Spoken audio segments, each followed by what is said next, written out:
ఓ దేశం అంటే చంద్రబాబు నాయుడుకి అసూయట. ఇప్పుడు చంద్రబాబు నాయుడు చేసిన కామెంట్స్ వైరల్గా మారాయి. తాజాగా చంద్రబాబు నాయుడు మాట్లాడుతూ దుబాయ్ను చూస్తుంటే నాకు చాలా అసూయ వేస్తోందంటూ కామెంట్స్ చేశారు. అభివృద్ధి చెందిన నేపథ్యంలో ఆయన ఈ వ్యాఖ్యలు చేయడం గమనార్హం. విజయవాడలో జరిగిన ఇన్వెస్టోపియా గ్లోబల్ ఏపీ సదస్సులో చంద్రబాబు మాట్లాడారు. యునైటెడ్ అరబ్ ఎమిరేట్స్లో మన దేశ భాగస్వామ్యం ఉండడం సంతోషంగా ఉందన్నారు. ఇక దుబాయ్లో ఉన్న బీచ్లు, ఎడారి ప్రాంతాలు పర్యాటకులకు ఆహ్లాద అనుభూతిని కలిగిస్తున్నాయని చంద్రబాబు నాయుడు చెప్పారు. అలాగే అభివృద్ధి జరగాలంటే సంక్షోభాలను అవకాశాలుగా మార్చుకోవాలని, కొత్తగా ఆలోచిస్తే మాత్రమే కొత్త ఆవిష్కరణలు పుట్టుకొస్తాయని కూడా చెప్తున్నారు.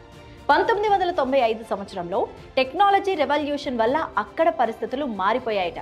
మన దేశం సైతం 2047 సంవత్సరం నాటికి 3వ అతిపెద్ద ఆర్థిక వ్యవస్థగా మారుతుందని చంద్రబాబు నాయుడు ఆశాభావాన్ని వ్యక్తం చేశారు.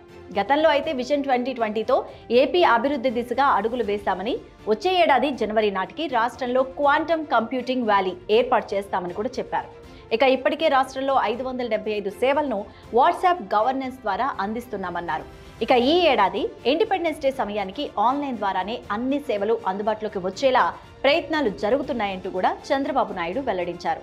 మరో దుబాయ్లా ఆంధ్రప్రదేశ్ని మార్చాలి అంటూ చంద్రబాబు నాయుడు వ్యాఖ్యానించారు.